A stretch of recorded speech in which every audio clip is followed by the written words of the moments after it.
Can you hear me now? Yes, you're audible.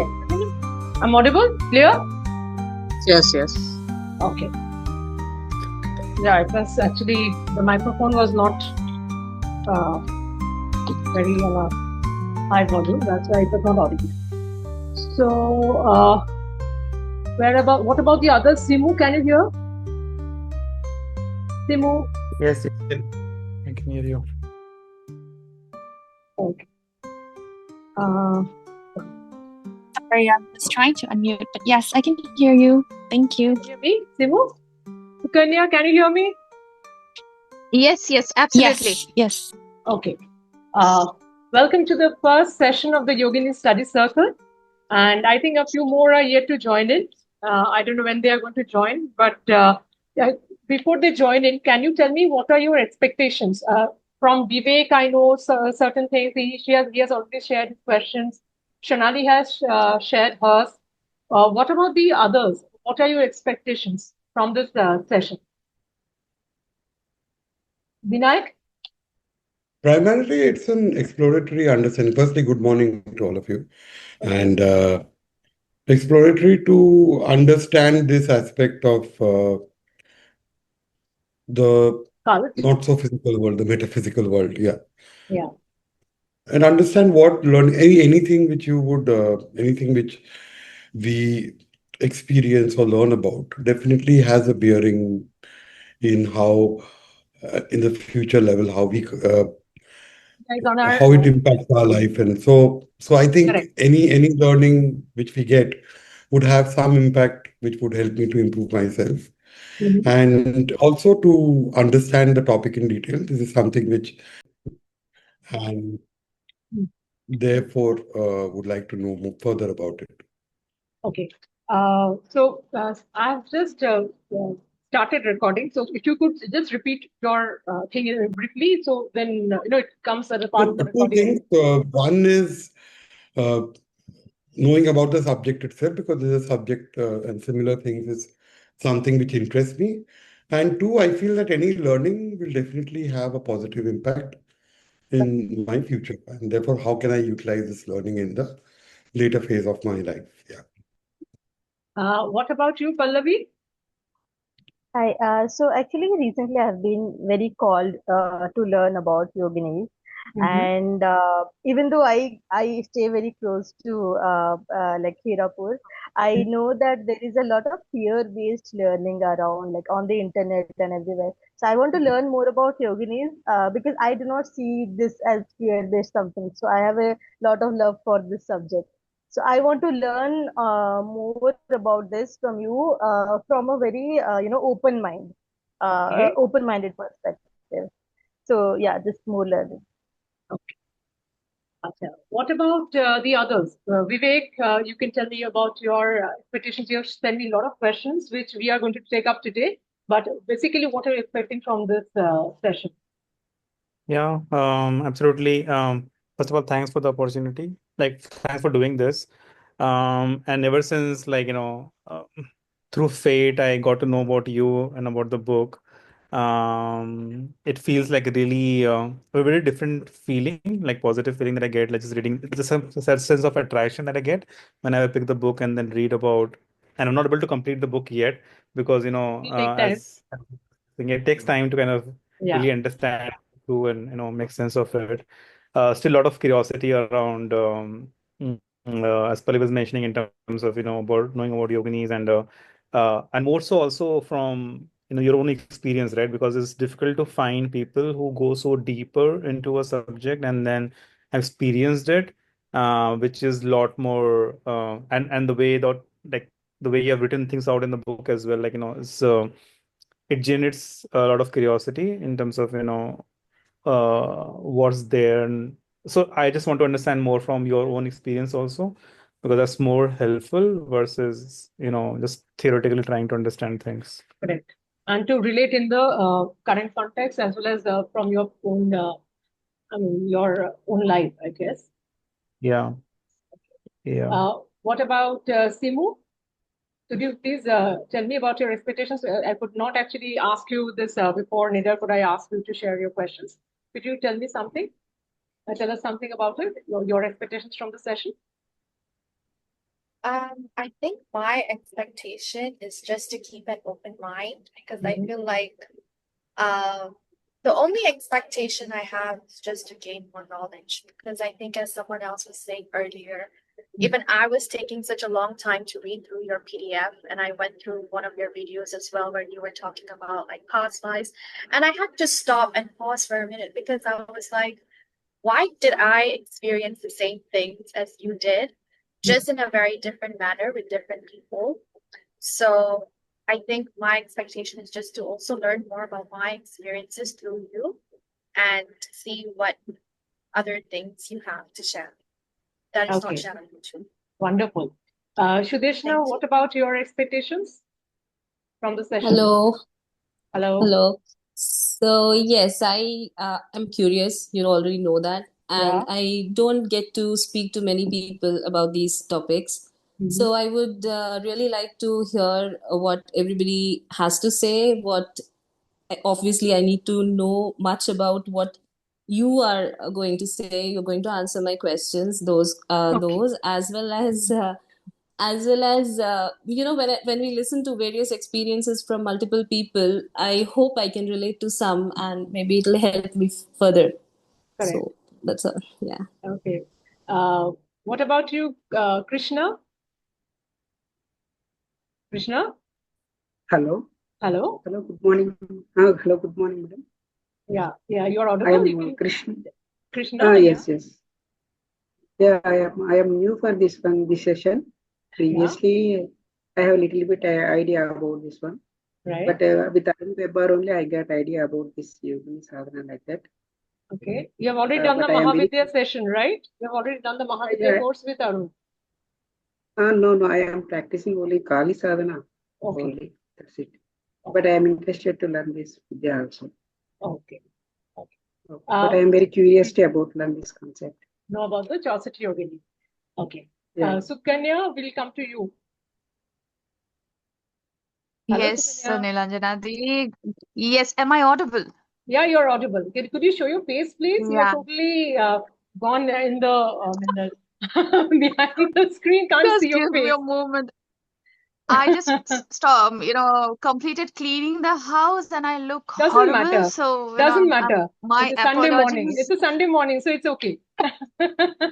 Yes. So could you Thank tell you us so much about for the opportunity. no. Tell us about your expectations And from a very good, the session. a very good morning to everybody and a happy Sunday. Happy Sunday. For expectations, Niranjana, I have come like a sponge, like an open mind. Okay. Because I feel that whenever we have expectations, a range, a track decided pre something, it never matches us. What Correct. exactly the universe wants us to know.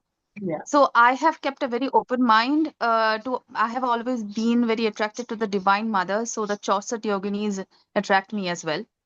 So I have come with a very open mind and just just want to understand and absorb as much as the universe makes you as a medium. You I'm the as a medium. medium. So yes, I'm just here to listen and understand better. Okay. And last is Shonali. Now you tell me about your expectations. I have received your questions also. So what are your expectations? So you already know about the cult. You had been to the Chausath Yogini temple numerous times, like me. But now you have to tell us, since nobody knows you except for one or two of us. So you have to tell us about your expectations from this particular session. Actually, Chausath Yogini is a very vast subject, and the Right. way you researched, it's like amazing. Thank So I you. just want to be a part of your research to understand it deeply how you researched it. So that's why I'm attending the sessions. I'll try my level best to Because answer your questions. And yes, what were you saying? Anything else? that's no. Okay. So, I think we are going to start the session, and I will share a file, a PPT file, as well as some of you have already received a PDF file, and some of you have the book. So we will refer to both. And then you can actually refer to the book as well whenever you actually need to. So right now I will share a PPT file on the screen. Give me a second.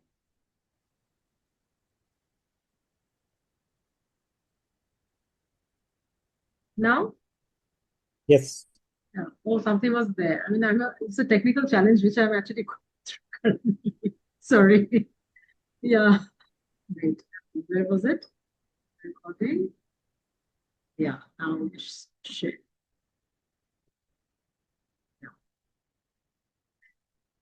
Yeah. So this is paper. See. Yeah. Now, before we get further into this, I need to share something with you. Yeah. Now, when we talk about the number 64, Vivek, you had been asking me about the significance of number 64. Why 64 and why not anything else? So, first and foremost is like we know how 8 is important in not only 8, 64, these numbers are very much significant in the occult studies. 4 is another one. So, these numbers, they are very much related to occult, and 8, it has a lot of strong significance in our scriptures. Now, if you talk about this the Vedas says that there are 64 dimensions, 8 major dimensions and 64 sub-dimensions. That's what the Vedas say. I mean, obviously, I've not gone into the Vedas, but when I was doing the research and all that, so that's what I had figured out. Then there are 8 matrikas. They are actually the Kshetrapalas. So the cardinal points. So these are the, like, when you see this, there are, let's say, north, south, east, west. So the 8 directions. So each direction, they are being guarded by 8 yoginis and one particular yogini and her consort, the Bhairav. So from that lineage, I mean, from there it comes 8 yoginis and 8 Bhairavs. So it's like something like 8 directions are being guarded by each yogini and Bhairav. And from there, there's a set of 8 yoginis and Bhairavs more. So it's like that's how the 64 yoginis and 64 Bhairavs are being formed. And the main the yoginis who are guarding the 8 directions, they are called the Ashtamatrikas. So they are the chief matrikas or the chief yoginis of the mother goddess. And this each of the matrikas, they have 8 Bhairavs and 8 yoginis.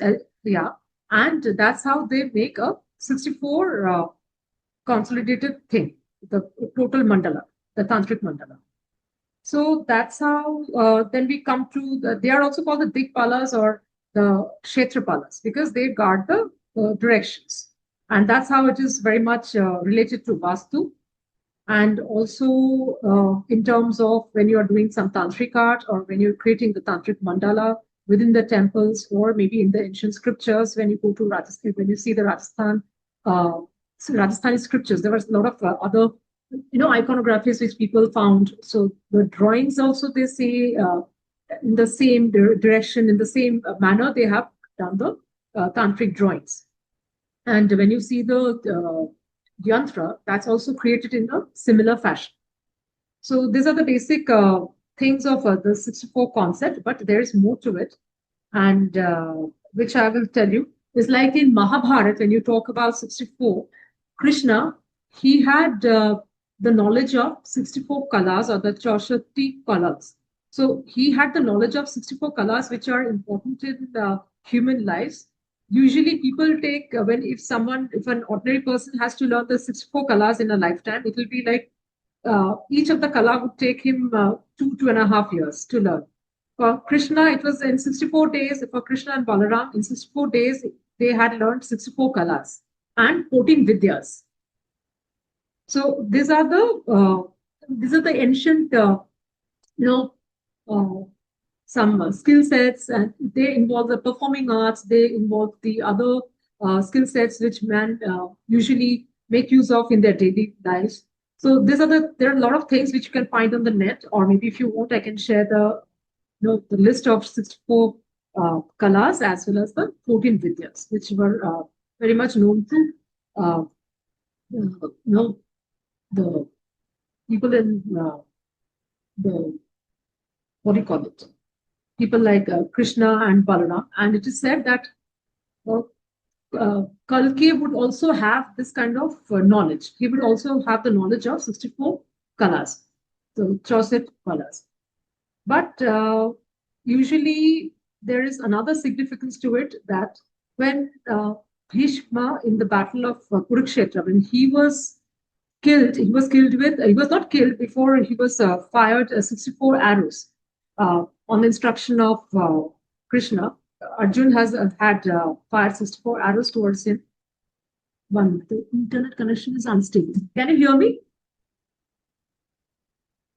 Yeah, Yes. Okay, because it was saying the internet connection is unstable. Acha. So 64 arrows were fired at Bhishma before he actually collapsed on the ground. Then if you talk about astrology, then there are 8 Yogini dasas. And we have Mahadasas in the astrology thing.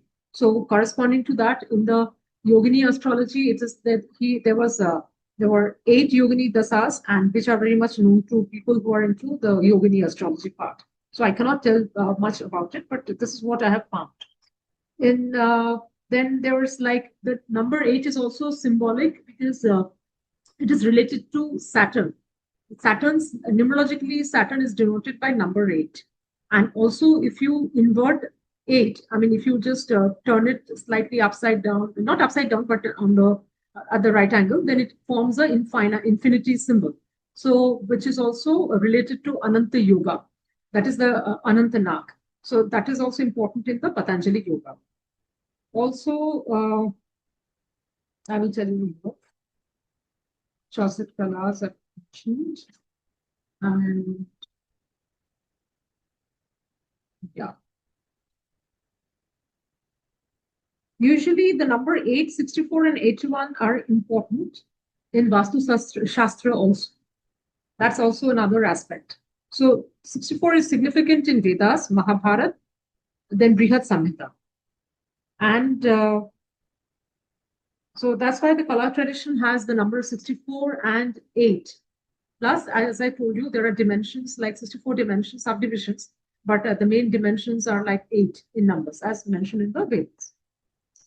One more thing which I need to talk about is that the Yogini cult is also feared because of its, somehow there's a connection between the Yakshi cult. Now, the Yakshi, they were also known as the tree spirits or maybe the nature spirits.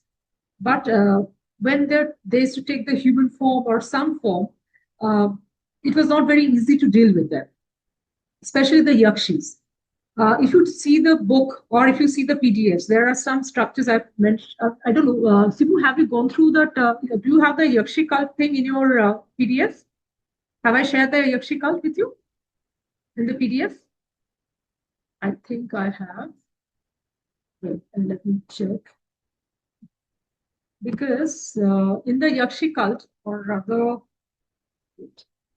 in the Yakshi cult itself, there are structures, they are huge, larger than life structures. So this, let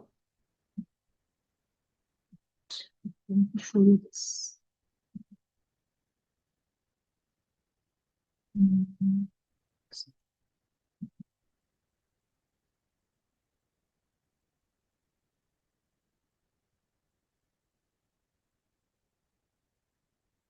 Yeah.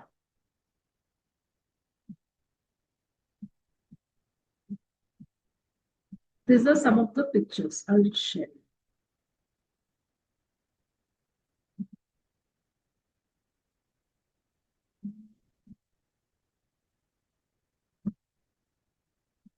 Can you see this? This is a Yakshini. These are found in Indian Museum, Kolkata. I had gone there and taken some pictures. This is a Yaksha. And there's a list of names which are found in the Buddhist scriptures, in the Jain scriptures, as well as in the Sanatani scriptures or the Hindu scriptures. So they were figures which were not very easy to deal with, and they were actually meant as they were called the uh, street spirits, and they were not always they were very benevolent types. They were quite malevolent, and it is also believed that the yogini iconographies, they were quite similar to the yakshi formats, form which are the structures. So what happened is like anybody, it is seen that if somebody tries to worship the yogini and tries to deal with a yogini in a different format, in a different relation, then they might the worship might backfire unless and until you treat them as divine mothers. Why? Because some of them are malevolent and they have that yakshi, energy in them. So, which is why in Hinduism specifically, people are asked not to deal with this kind of risky. I mean, those who do, they do it, but people are advised not to get into the yakshi worship because it's very difficult to deal with the energies. They are very powerful, they are very aggressive, and they are larger than life character, which you also find in some of the yoginis also, in the Chausath Yoginis, because the Chausath Yoginis, they have the malevolent entities as well as the benevolent entities. The benevolent ones is like fine, but if it is a malevolent entity, if it is malevolent, then it is like it will be harmful for the person or the upasaka or the worshipper. So that is something it is there, which I wanted to tell you, but I was forgetting. Yeah. And they were actually the yakshis or the yaksha cult that was there before the Vedas or the came into being, or maybe before the Aryans came into the Indian peninsula. So they were later on, they were absorbed in the Vedic traditions by the rishis and the sages, the Rig Veda and that. And some were worshipped, some were rejected, but it was a absorption of the culture to an extent, and not always they were treated with the due respect. That is also there. And when you see the yogini figurines in various yogini temples, whether in Hirapur or in any other yogini sites, yogini temple sites, you will find that a lot of yogini figurines, they are either they have very pleasant faces, or they have very malevolent expressions with fangs and with a harsh look. So now we don't understand why is it so. So basically, it could be of two different reasons. Either during those days, artisans were depicting the various rasas, the navras or the 9 rasas, which I've already mentioned in the book. If you go through the part 3, you will find it. Either they were because of the artistic expression which they were trying to bring out through their work, navras, that was one. Bringing out various expressions, or it could be the iconographies were inspired by the local deities, the Gram Devatas or the tribal goddesses, and more so because of the surroundings. Hirapur was a village, it was in a desolate place, surrounded by wild animals and so during those times. Right now, if you go there, you will find it is like there are a lot of shops and all of that. It has developed. But in 2015, when I went there for the first time, it was much comparatively more desolate than what it is now today. So you can imagine in 9th century or in 10th century, things would be very different. And when Queen Hira Devi, when she got the temple erected, things were very different.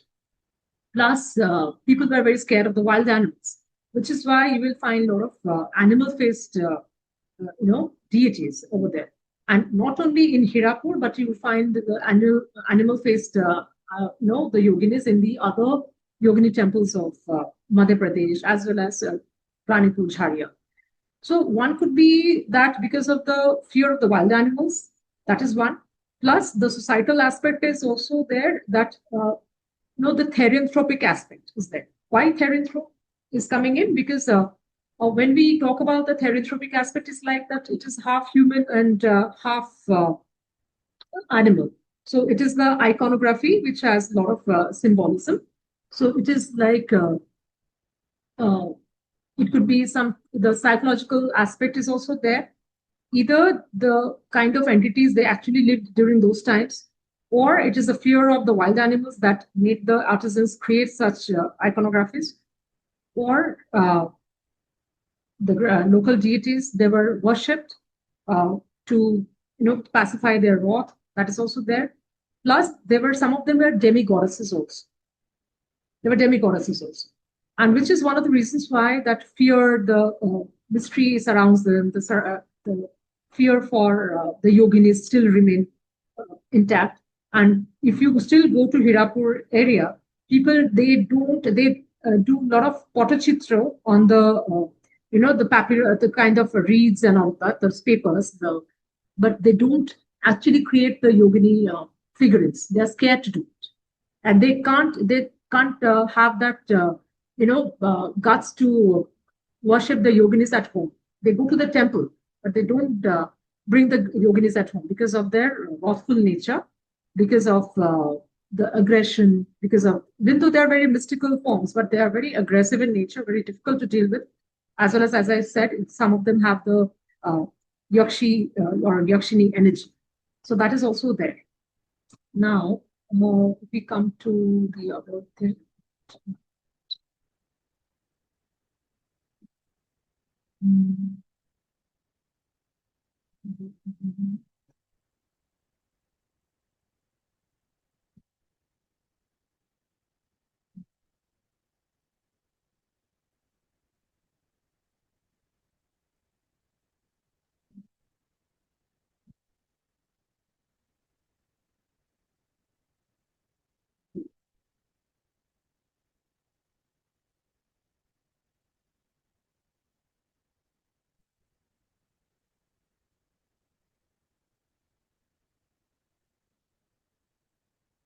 One minute. I'll show you the other.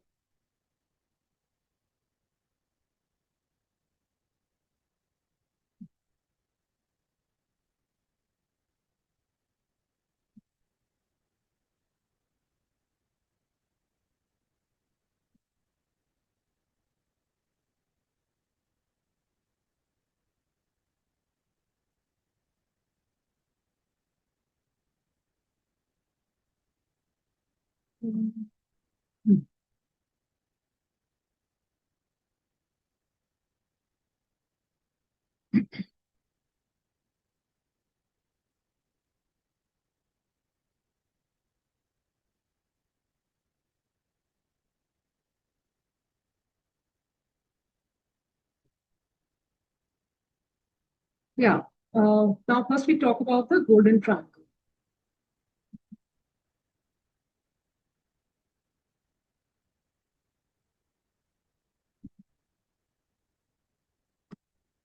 When we talk about the golden triangle, it is believed that in Orissa, Bhubaneswar, Puri, and Konark, these three regions, it forms the golden triangle. And what is the basic, the condition of forming a golden triangle is that it will be an isosceles triangle, like when the two arms are similar and one will be dissimilar. But when we comes to Chausath Yogini temple, if we try to plot a triangle from Chausath Yogini point to the Puri Jagannath as well as Konark, it doesn't seem to be a complete isosceles triangle. If you see the map, it could be a scaling triangle. So some of us, if we think that, I have heard actually that someone was telling me that probably these three regions, Chausath Yogini Temple, Hirapur, Puri, and Konark, they form the golden triangle. It is actually not so. It will be a scaling triangle. So basically, it will be coming in between the golden. It will be coming closer to the Yogini, golden triangle in Orissa, the Chausath Yogini temple, but it will not be a part of the golden triangle. It will not form the golden triangle. So this is one thing. This is why good and how golden triangle will be important is that when it is forming a golden triangle, then what happens is that the zone becomes very sensitive to the alien energy. So it's like the place becomes very sensitive. So if it is like some alien wants to contact the people out there, they can easily do it. I mean, that's sensitive that from that aspect. So when we talk about a hypaethral temple, why the Chausath Yogini mandirs are mostly hypaethral? So if I talk about the Hirapur thing, the probably number one, it is closer to the golden triangle. That's one. It makes it sensitive to the supernatural elements or the cosmic other dimensions or the aliens, if you talk about. So that is one reason. The other reason is that when we talk about let me show this. Yeah.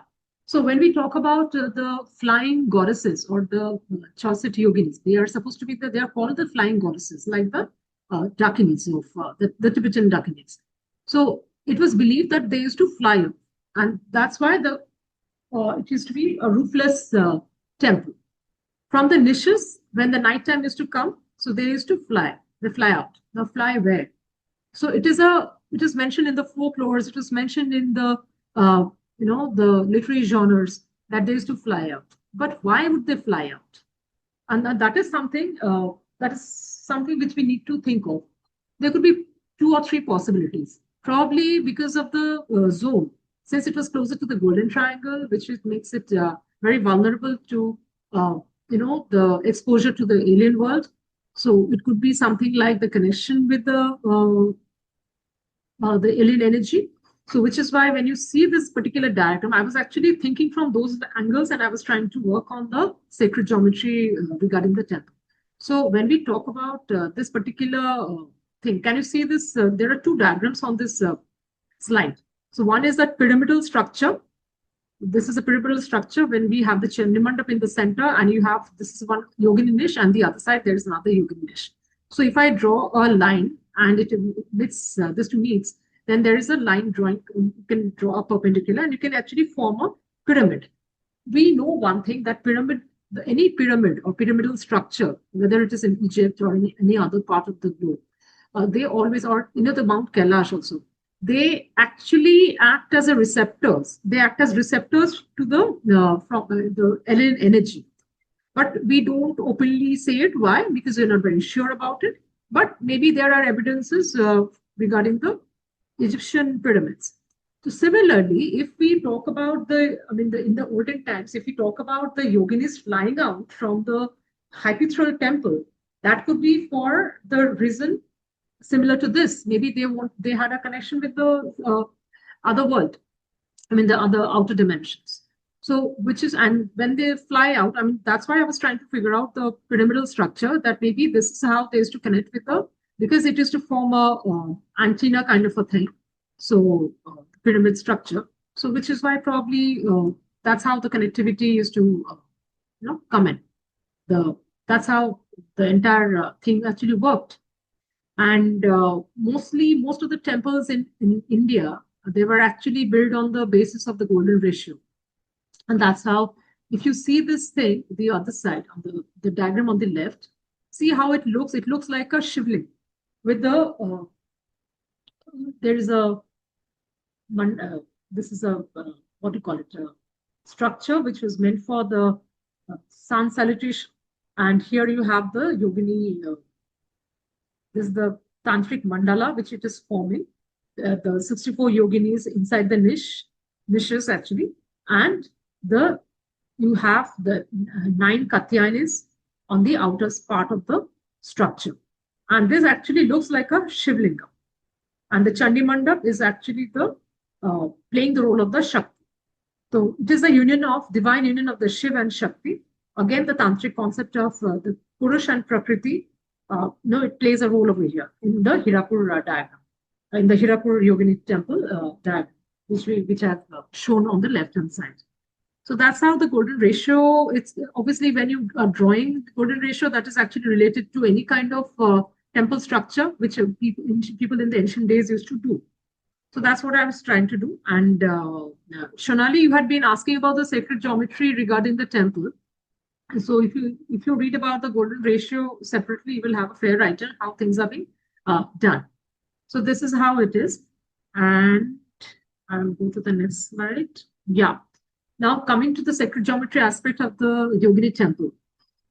See, you see the Chandi Mandap in the center. This is a squarish kind of it's not even a square, it is more of a rectangular structure in the center with the 64, this actually 60 niches and 61st, 60, the four bhairavs on the other sides around the Chandi Mandap and four yoginis, the 61, the 61st, 62nd, 63rd and the 64th yogini niches are there in the center around the Chandi Mandap along with the four bhairavs. So when you're plotting this diagram, then you can actually derive the various sacred geometry shapes, which have a lot of spiritual symbolism and which are mentioned in the book, which I've mentioned in details. You can actually have a look at that, whether it is a hexagram or anything of that kind. I'll just show. So these are the shapes. So each of the shapes have some symbolic symbolism, spiritual symbolism, which you can actually figure out from the book itself.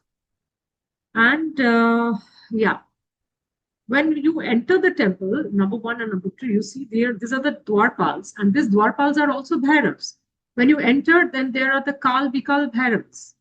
And then when you get inside the temple itself, you find Ajakapada bhairav on the left side, and there is another bhairav on the right side. And the other two bhairavs on the other sides are also, one of those, or two of those Ashta bhairavs. But the main, very different is the form of the Ajakapada bhairav. I will just show you the form of Ajakapada bhairav. This is how it looks. These are the dwarpals, the two dwarpals, they are also bhairavs. And you can see the Chandi Mandap from the entrance. It is a low entrance. You get inside, and you have the Tal Beta, the Kal Bikal, the two bhairavs on the other side when you're entering the temple itself, the passage. And then you have, on the left, you have Ajakapada bhairav, that the bhairav who is standing on one leg. And you have the other bhairavs, other three bhairavs in a similar posture, seated in a similar posture on the other three sides.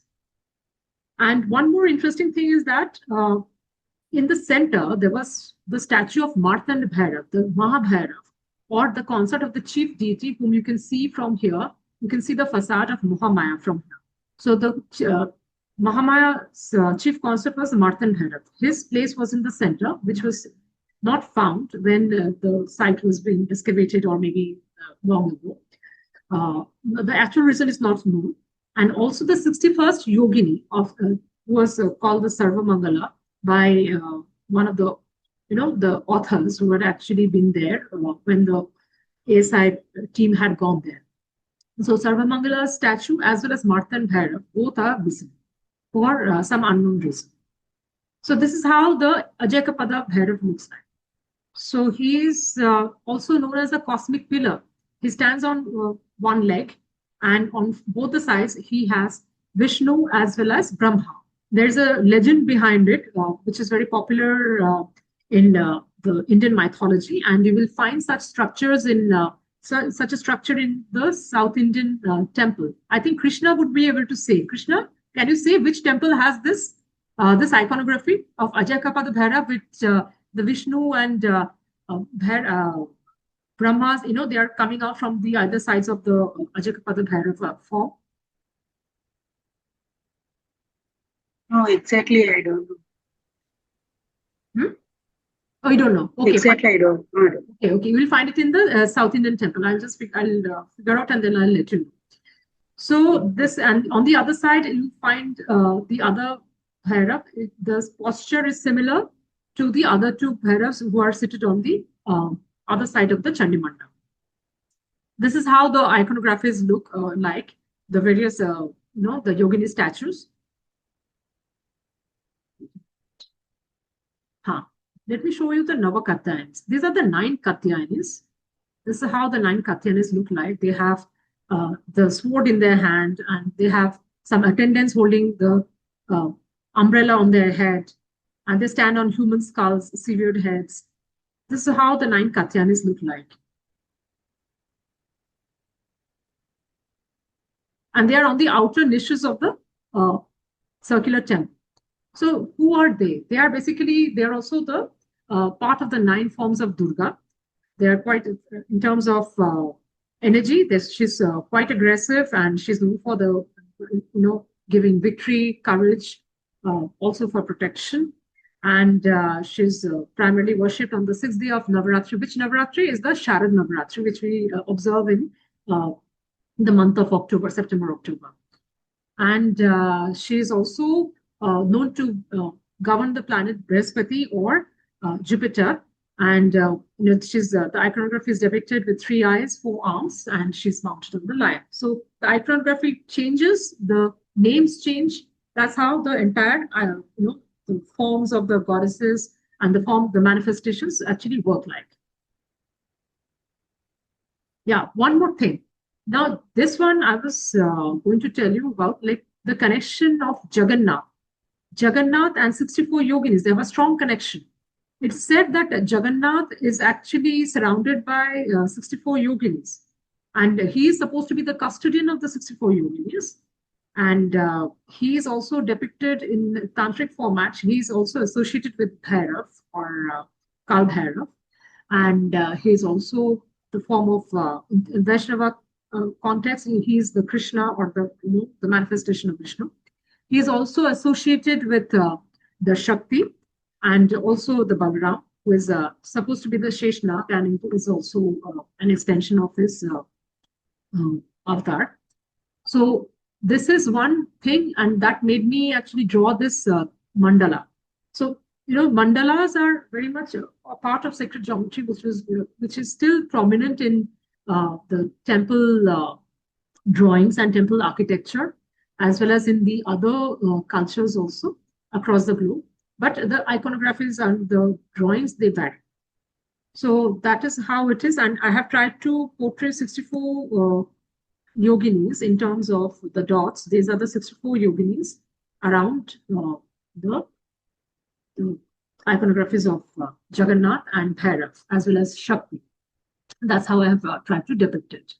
Basically, the mandala, when I was reading it, so I was trying to depict it through this mandala of Jagannath. This is, I have already spoken about.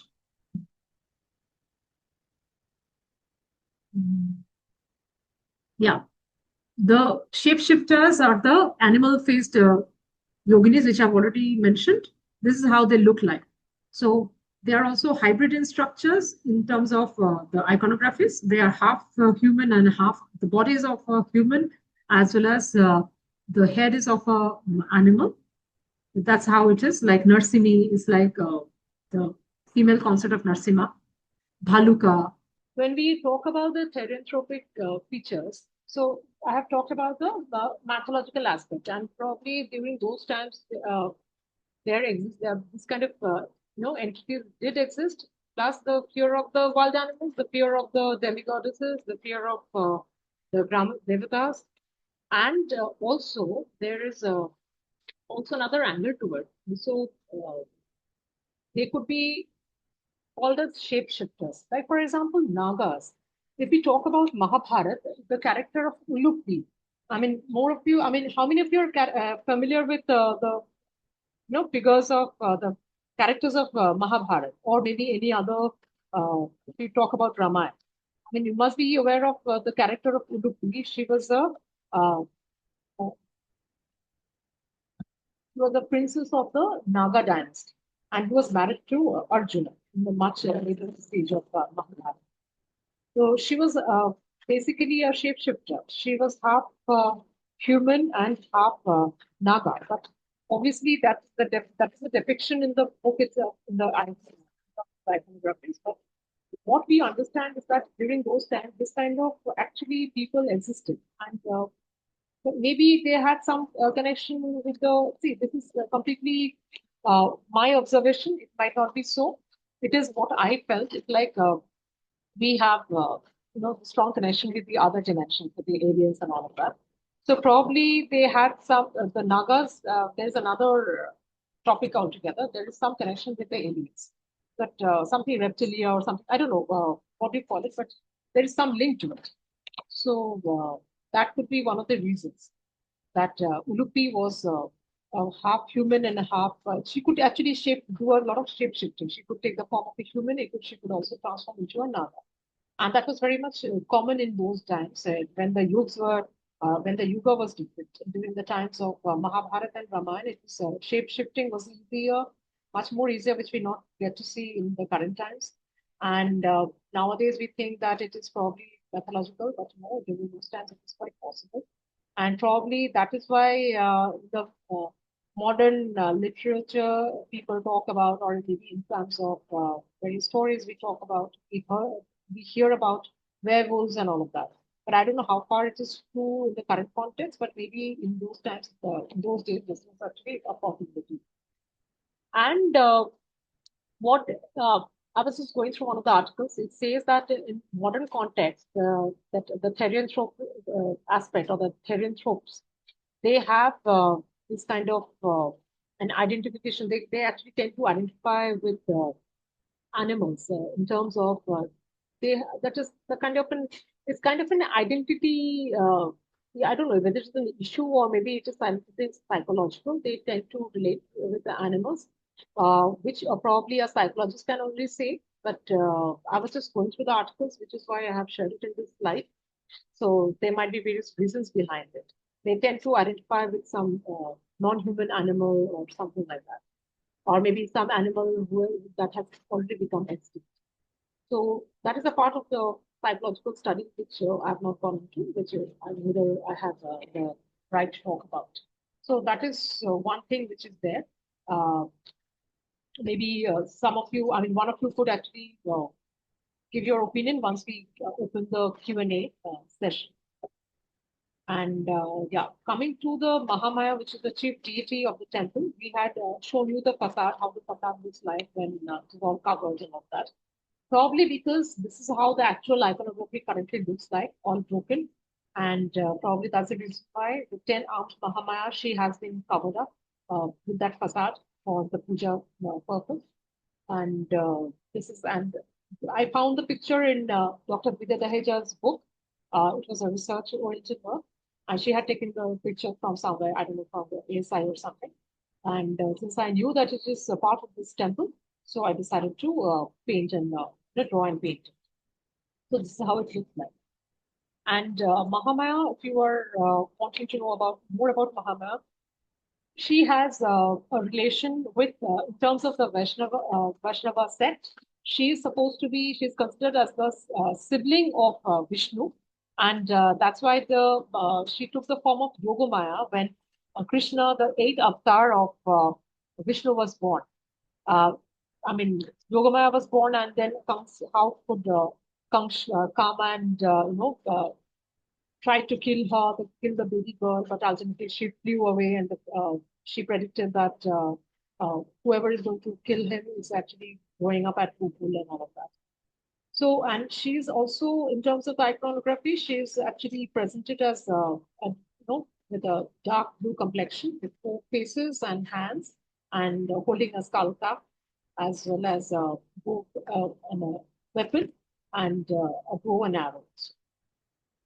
As well as she has a dual role to play. She is also illusion, and she also disillusions. So basically, she creates illusion as well as she kind of disillusions also people or the human mind. So that is one thing which you need to look into. And she's been celebrated during the Navratri and the Durga Puja. And in terms of when we talk about the Hirapur Yogini temple, she is the chief deity, and with the Mahabhairav or the Martan Bhairav, who is supposed to be based in the Chandigarh. He is the very consort of the goddess. So you can actually refer to the various pages which I've mentioned already, page 99 or page 97 in your book. And Simu and Krishna, you can actually find in page 71 in your PDF file. Okay. This is how the facade looks like, the iconography of Mahamaya.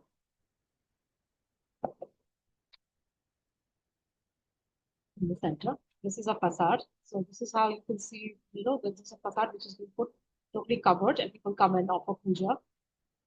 And yeah, this is one interesting thing. There is a picture of the statue of Chamunda in one of the missions. So when I went there with the excursion group with our teacher, when I was going through the session, I mean, with her at Hirapur. So this particular picture was, these two pictures, particularly these two were pictures were clicked at the interval of 45 minutes. So what, I mean, it is said that if you go to the Yogini temples, you do see miracles and something which you can't explain. When you see a light over here, you see a light on the garland. There was no light, it was a cloudy sky. And there was no flashlight also was not being switched on. But our teacher had offered puja to the Chamunda statue. That's how we see the garland. And after 45 minutes, when we came back, we were actually going around the temple, sitting on the grass and all that. And after 45 minutes, when we came back, and then I took the picture, after taking the picture, I found this white light on the garland itself. And it is not sunlight, it is not on the flashlight. So it is believed that if the yoginis want you to take pictures or if they want to cooperate with you, they will cooperate with you and they can actually show their miracles. So, because if you see the other two pictures on the top, which I had taken at two different intervals in 2016 or 17 or something like that, these two pictures, they don't have that kind of light as well. This is the other two Chamunda statues. This one is this is from Orissa, one of the Orissa temples, and this is from the Indian Museum, Calcutta. So this is how a Chamunda statue actually looks like. She's the crone energy of the goddess. The old form of she looks very old and withered, the haggard. She was actually responsible for killing, mythologically, she was responsible for killing the two demons, Chanda and the Munda, when there was a battle going on with the goddess, between the goddess and the demons. Okay. Now coming to the questions. A lot of you have actually asked a lot of questions, which actually now it's time to answer. So some of you have asked about the initiation into the cult. Yes, you need to get initiated into the cult before you get deeper into the practice. Otherwise, you might make mistakes and it can actually bounce back in a very bad way. Yeah. I'll just tell you some more before I go into the further into the questions. We need to talk about something like what are the benefits that we get when we do the Yogini and the Das Mahavidya mantra chanting or maybe even inside the names. It's like you can be protected against enemies, whether it is hidden or prominent, the evil spirits, the dark magic, and negative energies. You get relief from struggles, removal of obstacles, fulfillment of materialistic desires because of the blessings, attainment of siddhis, spiritual powers, the spiritual growth, up with then the moksha attainment, peace and harmony in the family life. And when we talk about Mahavidya, now coming to before we go into the Mahavidya, yeah. Do psychic or siddhic powers arise naturally through yogic worship or tantric practices? Are there any caution? Yeah, you need to take guidance from a teacher and go ahead accordingly. Otherwise, it might obviously, as I was telling you, it will actually backfire in a very bad way. And you can actually chant the names of all the 64 yoginis regularly because I have shared the list in the book as well as in the PDF file also. The ones which have the matrikas names in it, try to do those. Those are much more comfortable to do in terms of dealing with the energy than the ones which are without the matrikas.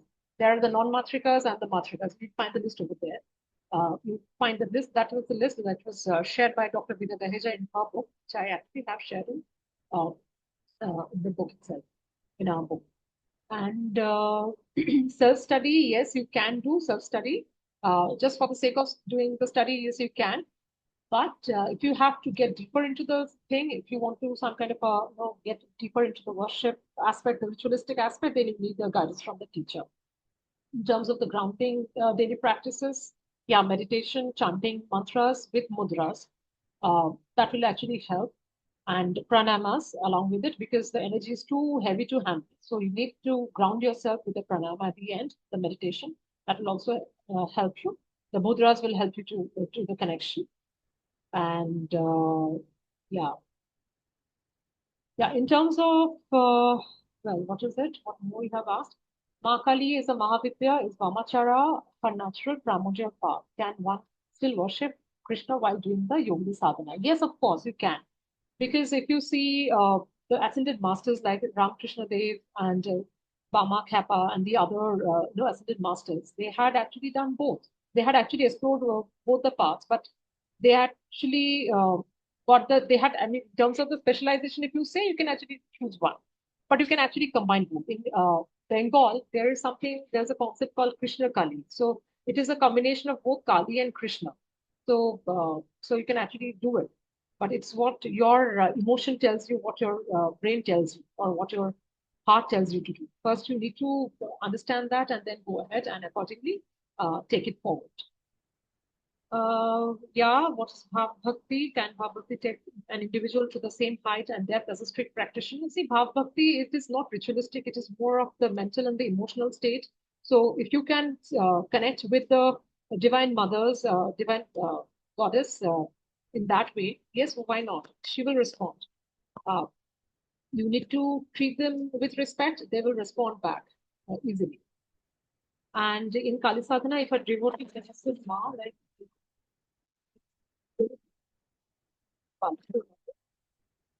what is Kali? What that is? No, the Divine Mother, she will write for him. And she will be caring, she will be very, she'll be a divine guide to him, like a divine mother. Try and see, I mean, those who have actually dealt with it, I'm sure they have actually also.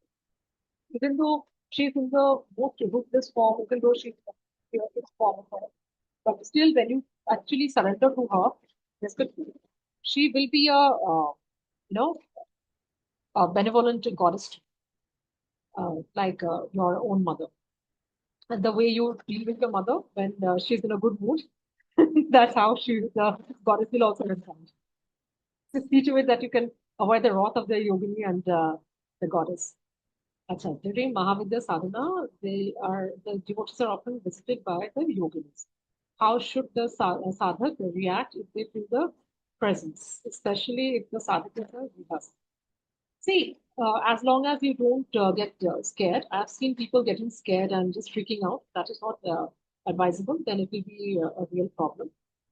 Otherwise, you can actually just go ahead with your practice. Nothing happens. You can do that actually. So only thing is that start with chanting of the names, then gradually get into the Namavali. But when you're doing the Namavali, do it with mudras. That will actually help. And there is a closing, the opening and the closing prayers. So that will actually help you to connect with the divinity properly. So that you need to do under the guidance of specific teachers. And yeah, I do it myself because when I do the Namavali chanting, I do it in a proper manner. So you need to do it in the same way. Otherwise, it might be not a proper thing. Few Matangi mantras which you can actually chant, but not without Disha, one cannot chant all the mantras. Yes, that is not so. You cannot do all the mantras, but you need to be initiated. Yes, and some of the mantras which are, in terms of the iconographies, the mantras also vary. So you need to understand which iconography suits you. For example, Raja Matangi, she's more like a minister to the Lalita Tripura Sundari, the supreme goddess. So when it is that kind of a format, it is different. But when it is, say, Uchishta Matangi, that is also in a different iconography. She's, given the leftover food, and the role is different.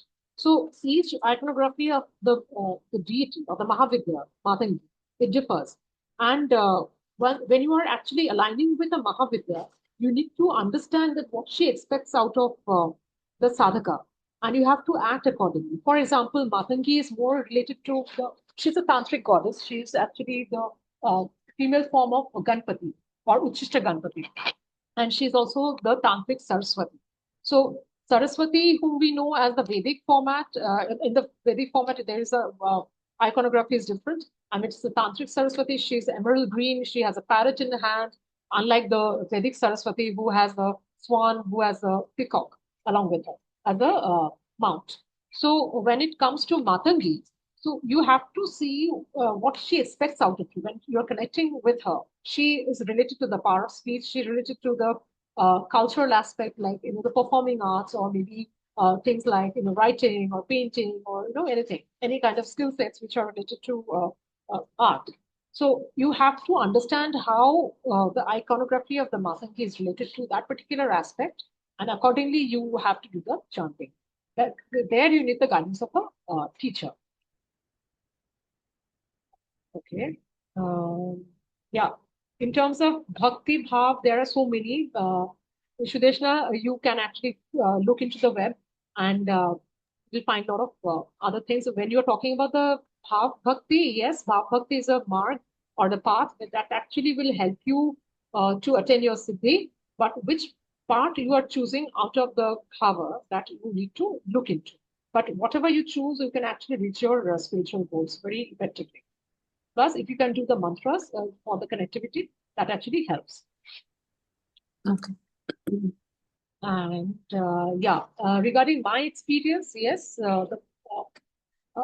my experience with the Chausath Yogini studies and all of that, it had been totally transformational. No transformation had been without pain and without any challenges. Yes, I had gone through a lot of challenges in life, and the more so, it actually led me into the path where it got aligned with my life purpose, which I was actually neglecting when I was playing my 20 plus years role in the corporate business, reputed business conglomerate. So I shifted from there. The yoginis when they shift completely into an area which is absolutely aligned with my life purpose, which is actually, which is supposed to be dealing with art and spirituality. And which is why then I got into painting in a much more serious manner. I got into book writing. I got into doing the videos on the yoginis, the documentaries, the YouTube documentaries, and making the various things like the creative stuffs like the calendars, and which went out to a lot of people. And all those things were there, plus the paintings and the Yogini series. And also today, that's why, because of the blessings, I'm sitting here today and interacting with you, and trying to, reach out to you people regarding in terms of the Yogini cult, and how the things, how and why such things happen in our lives. And also the transformation will be, it's absolutely, I will not say it will be only painful, but it will also have positive results at the end, because once there is an ego death, then you actually get into the area where uh, you are actually going through a cathartic effect, and then you are actually channelized into the path where you actually should be. Then you will be taken towards your materialistic goals, your spiritual goals, and the ultimate is the moksha, prapti, or the attainment of moksha. That happens, but you will not be free from challenges. You will actually have to face challenges time and again. You will be, come in contact with people who will actually act as catalysts to go through those challenges. Initially, it will be very painful. It will be very, discomfort oriented. You might see your anger, coming out. That also happened in my life also. But gradually, I've understood why, what has happened, what was my fault, and how my past lives were connected with the Yogini cult, because of the placement of the Jupiter and Ketu in my chart, and as well as the Purva Bhadrapada Nakshatra, that is the sun placement in the Purva Bhadrapada Nakshatra, which is also aligned with the Ajakapada Bhairav, which we talked about a while ago. So those things were actually there. So ultimately, I had to be in this area either today or tomorrow. But it happened since I was totally diverted with my job and all of that. So the yoginis actually dragged me into this area, and they are actually making me do what actually I'm supposed to do in this lifetime right now. And yeah, also the past life regression therapies, they actually help me to understand these things. Plus, the last thing which I would talk about is the Kundalini awakening experience, which I had, which I've mentioned in part 6 of the book and the PDF file. So how it has actually helped me, and that actually happened because of the association of the Yogini cult. And these are the drawings which I tried to depict how the the yoginis had actually helped me go through the Kundalini awakening experience. So these are the drawings which I tried to explain. And also I heard about there's a chant which I got during the meditation when I was going through the Kundalini awakening meditation. This is the chant which I got, which I've also mentioned in the book in the chants also. Om Namo Bhagavate Vasudeva. That's something which we know. Plus, there's one which I will mention. That is something very unusual. Om Shri Vardhanaya Namaha or something. That was something very unusual which I heard during the Kundalini awakening thing. Om Shri Vardhanaya Namaha. Yeah, that was like connection with the cosmos. I don't know how I got it or why I got it. And before that, I had never heard about that mantra, but that came to me. So treat them with the bhakti bhava, they would actually respond as benevolent deities. Otherwise, you might have to face the wrath. And what they don't like is that the lack of transparency. So if you are dealing with the yoginis, be absolutely transparent in front of them. They will respond the way you want them to respond, and they will be very much benevolent. They will be guiding you in your life, and that will be there. Plus, if you are talking about now, when we talk about the Samachara and the Dakshinachara, which we have already mentioned, and the ritualistic aspect, what we can say is that you better, one should get initiated under the guidance of a good teacher when it comes to, and preferably a Dakshinachara for householders like us. When you're doing some kind of ritual aspect, you're talking about the ritual aspect, you want to do some ritual for the yoginis, then you can actually set up an altar before invoking them. And I've mentioned it in part 6, chapters 2, 3, and 4, how the basics of rituals and what you can do for the altar setup and all of that. Sit before the Chausath Yogini and the Das Mahavidya Yantras, recite their names, the ones which have the matrikas names. Then gradually go shift to Namavalis, do it with mudras or mantras daily before sunrise or after sunset. And before you close it, do pranayamas. That is the 2 of the pranayamas which will talk about, which will actually deal with your, which is Anulom Vilom as well as the Kapalbhati. These 2 will actually help you to get yourself grounded as well as release the pent up energy which you can actually acquire while doing the Yogini sadhana or the Das Mahavidya sadhana. That will actually help. Also do the meditation. Through the meditation, you might get some messages. Close it with bandhas. If you're not trained in bandhas, then go to Isha or some other teacher to learn how the bandhas work. That is also part of all the tantric practices which you can do it at the household level also. And for specific pujas or worships, you can actually choose the first 9 days of the lunar calendar. Not the Krishna Paksha, but the Shukla Paksha. That will actually help you to do the fulfillment of all desires also. That will actually be the time for the Mother Goddess and the yoginis. For the Krishna Paksha, you need to go for the Bhairava worship.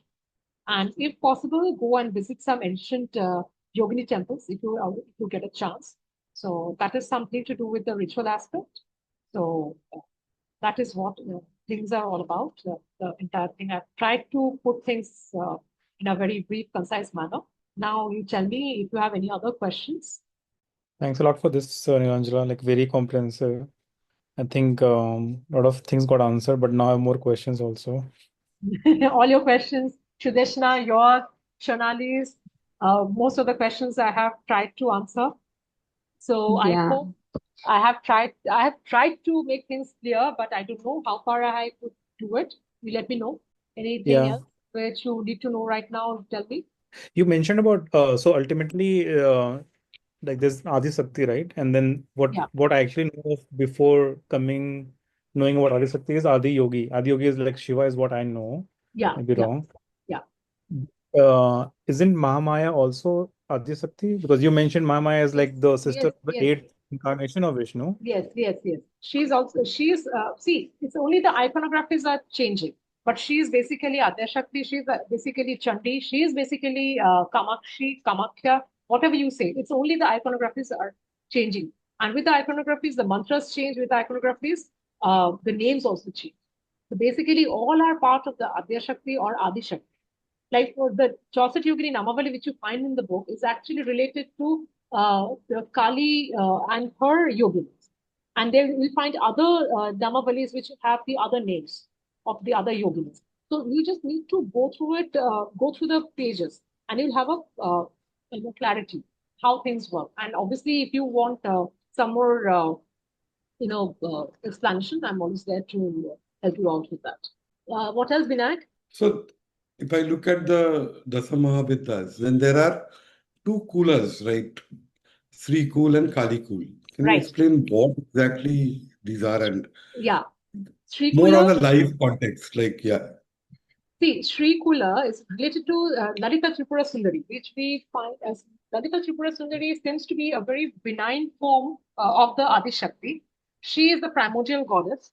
She is just like the benign form of Chandi, Art Chandi, which we know. She is also seated on the Panchamunda Asana. That's there for Adishakti, for Chandi, for Kamakhya, for Lalita Tripura Sundari as well. She's a primordial goddess. On the other side, but Sri Kula is, and from her side, there is a list of Chausath Yoginis. There is a list of Das Mahavidyas. And the Kali Kula is like, it's more aligned with the raw power of Kali. And that's why the Kali Kula, that's her branch, that we have 64 yoginis, the Mahavidya, they're also related to that side. So there are two kulas, the Kali Kulas and the Sri Kulas. One is Lalita Tripura Sundari, Sri Vidya tradition. That is more practiced in the down south. And Kali Kula is more practiced in the eastern part of the country.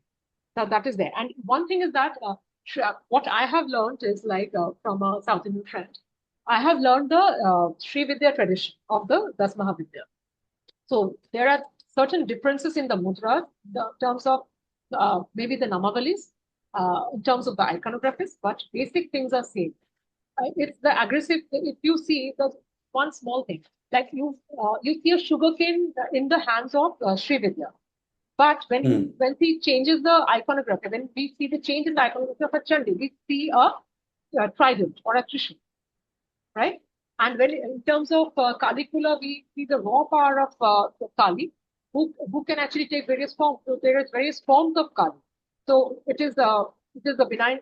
We get to see the benign form. We get to see the aggressive form. We get to see something in between. We get to see the Krishna Kali also, which is a some kind of a union. It is a kind of a combination of Kali and Krishna, which is why you can actually associate bhakti cult with the Shaktis.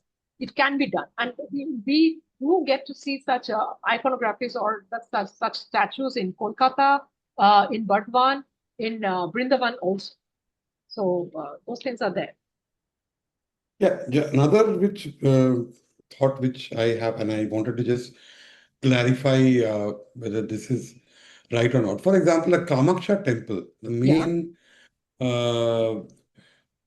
peeth, the Garbhagriha, that is it Tripura Sundari there, or what is it? What exactly which Dasamahavidya are we worshipping in the main Garbhagriha of Kamaksha? Kamaksha and Tripura Sundari are the same, or? They are the same, but the iconographies are different. Once again, it's like the Kamakshi in Maharashtra, Kamakhya in Assam, Tripura Sundari in down south, Chandi in Bengal. So it's like all the same. The manifestations are different, the iconographies are different, but basically the same, and the mantras are different. Again, it is the same thing. And the Das Mahavidya that we know of is like the 10th Mahavidya. The same Mahavidyas, they are being worshipped in Assam, in the Kamakhya temple also. And one more thing before we go on to the next thing, since we're talking about Das Mahavidya, in Kali Kula, there are 3 Mahavidyas which we actually associate with the Kali Kula. Dhumavati, because of her raw energy, Bagalamukhi, and Kali. Kali is also death and the rebirth. So it is actually signifying the death and the rebirth. So a transformational energy. Bagalamukhi is Thambana. It's like she silences the enemies or silences the unwanted things. So she's also an aggressive form, but she can be worshipped in the household. So these three deities, these three Mahavidyas, they're associated with the Kali Kula.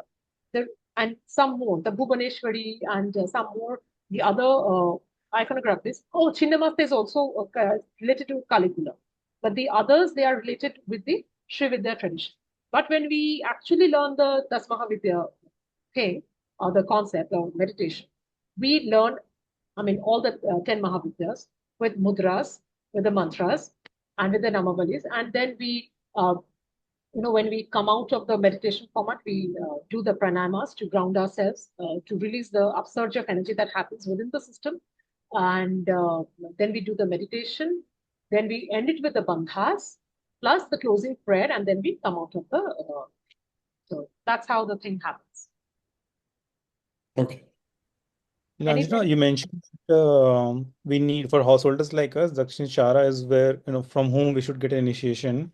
How to find one? And second question is, do you do initiations for others? See, I'm not a teacher, but yes, I can help you.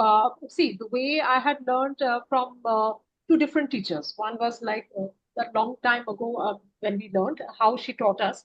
I can actually tell you those. That's a much more easier thing. Plus, recently, the South Indian friend, the way he is a tantric, young tantric, the way he taught me the Sri Vidya tradition, the Mahavidya, the meditation. So that is also quite an easy format. We can actually deal with that. And though that is not very tough, but we would require maybe 2 classes to absorb the energy because it is quite heavy. If you first you need to get the hang of the Chausath Yogini thing, the Namavali, first to get the hang of it, then gradually we can go to the Mahavidya, the meditation. But Namavali we can do on our own without any initiation, you're saying? First you need to do the names. First you do the name chanting. Then we can actually just have a bonus class or something one day where we can actually talk about how to do the mantras and all of that. If you want, we can actually do it. That is actually you guys decide and you let me know. If you are interested, then we can actually do a class particularly on mantras. Maybe a bonus class to this, or maybe a bonus session to this, just to talk about the mantras and how things are done. We can do that. That would be super useful. What about the rest? You need to tell me if you. Yeah, even I feel the same because I am initiated in Mahavidya, the first Mahavidya, but I never did the chantings for 64 yoginis. So I would prefer if you do this. Okay. What about the rest? What about the rest? Shonali, Pallavi, Simu, what about you? So you're there. The same Dia? as Krish. Would like to have that session. Pooja. Sukanya? Okay, Pooja here said yes. Sukanya, what about you? Raise your hand if you have to. Yes, yes, yes. Okay, fine. Krishna, what about you? Krishna.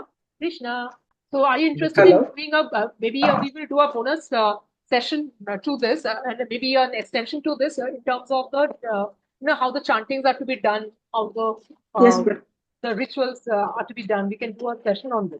Would you like to do Yes, that? madam. I am also interested. Very good. So when do you want to do it? You want to do it today? You want to do it on a different day? You tell me. As soon as For possible. me, Nilanjana di, it's for me personally, I would prefer a different day because I have to have some household chores to do. It's almost 1 now. Okay, So all of it's the same thing. Yeah, I understand. You want to do it in the Same, yeah. You want to do it in Excellent. the evening? You want to do it in the evening or you want to do it next week? What do you want to do? Next week. Next So week. please. Yeah. next week. Yes. So next Sunday? Yeah. You want to do it on next Sunday? Yeah, sure. Yeah, sure, madam. Absolutely. Yeah, works. Yeah, that's fine. That's fine Very for good. me also. Very good. So Yeah. next Sunday, Vinayak, are you there? This Vinayak? meeting will end by. Yeah. Yes, I'm here. Okay. So next Sunday, can we do? We will do the chanting and the ritual aspect. How to do this in terms of when we are doing it as an individual. When we are practicing as an individual, we can Yes. do it. That we need Yes, to madam.